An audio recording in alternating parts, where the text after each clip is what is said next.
আসসালামু আলাইকুম। আমি দিন ইসলাম মালয়েশিয়া থেকে। তো দেখুন মালয়েশিয়ার রাস্তা, কাজের গোড়ায় যাচ্ছি, প্রায় 2 ঘন্টা গাড়ি চালায় যেতে হয়। তো আসলে এত দূর যে আমরা যাই সেটা কাজ করি তা বলার বাহিরে। সকাল 8:30 রওনা দিলে 10:30 11টা বাজে যায়। পাক্কা 1.5 ঘন্টার থেকে 2 ঘন্টা লাগে। তো মালয়েশিয়ার রাস্তা দেখুন এবং জায়গা জায়গা যে পাম বাগান, সে পাম বাগানের দৃশ্যগুলি দেখুন। এই যে পাম বাগান, বিশাল বড় এরিয়া দেখুন। এগুলি হচ্ছে চারা, এগুলি হচ্ছে চারা। আপনাদেরকে দেখানোর চেষ্টা করতেছি যে মালয়েশিয়ার রাস্তা কীরকম এবং পাম বাগান যে মানুষে তুলে ধরে চাষ করে পাম বাগান, সেটাই দেখানোর চেষ্টা। তো একটু ধৈর্য ধরুন এবং আপনারা আমার ভিডিওটা পুরোটা দেখার চেষ্টা করবেন। বড় পাম বাগানের বাগান আসতেছে, ওই দেখতেই পাচ্ছেন বড় পাম বাগান। আসলে মূলত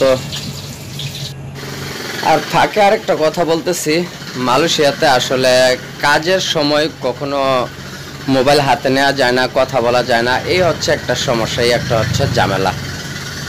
আর আগে সৌদি আরবে ছিলাম, কিন্তু যে কোনো টাইমে যে কোনো সময় আপনার মোবাইল হাতে নিয়ে সেরা কথা বলতে পারছি, হেডফোন লাগাই কথা বলতে পারছি, ব্লুটুথ লাগাই কথা বলতে পারছি, কিন্তু এখানে পারা যায় না। দেখুন এই যে পাম অয়েল বাগান, বিশাল বড় বাগান,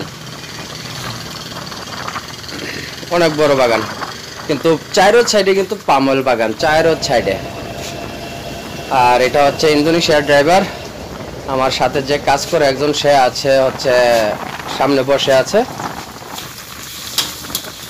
আর আমি পিছিয়ে বসে বসে ভিডিও করার চেষ্টা করতেছি। তো বন্ধুরা আসলে মালয়েশিয়াতে এসে অনেক কষ্ট বুক করতেছে। আমি তো আগে ভিডিও করেছি আপনাদের জন্য যে কোন বিষয়ে আসলে ভালো হবে। দেখুন আপনাদের কাছে রিকোয়েস্ট, যারা মালয়েশিয়া আসবেন কনস্ট্রাকশনের বিষয়ে আইসেন না, যদি পারেন সার্ভিস সেক্টর বিষয়তে আইসেন, ফ্যাক্টরি বিষয়তে আইসেন। সবচেয়ে বেস্ট হবে সার্ভিস সেক্টর বিষয়তে যদি আসতে পারেন।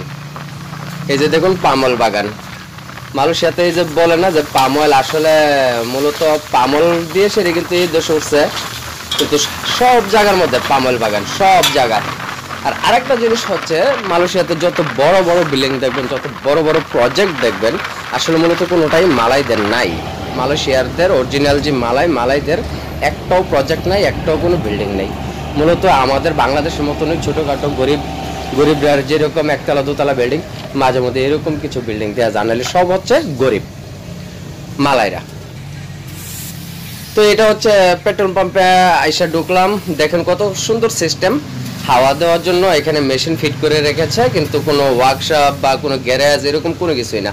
এটা কোন জায়গায় আপনার কম্প্রেসারটা ফিট করে রেখেছে আসলে আমি নিজেও জানি না। বাস এখানে পেট্রোল পাম্পে দেখুন কত সুন্দর সিস্টেম। এখানে হাওয়া দেওয়ার পরে যে পানির লাইন দিয়ে রাখছে হাত মাত ধোয়ার জন্য, তো সুন্দরভাবে হাত মাতও ধুইতে পারবে।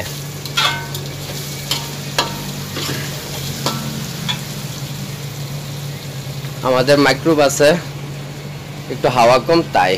আর এটা হচ্ছে পেট্রোল পাম্প, গ্যাস স্টেশন।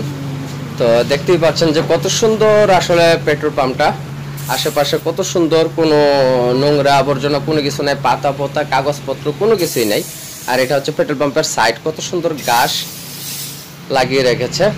আর এই যে হাওয়া দিচ্ছে হচ্ছে ইন্দোনেশিয়ান, তো ইন্দোনেশিয়ার ছেলে তো হাওয়া দিতে আছে। তো বন্ধুরা আসলে মূলত ভিডিওটা কেমন লেগেছে অবশ্যই আপনারা জানাবেন।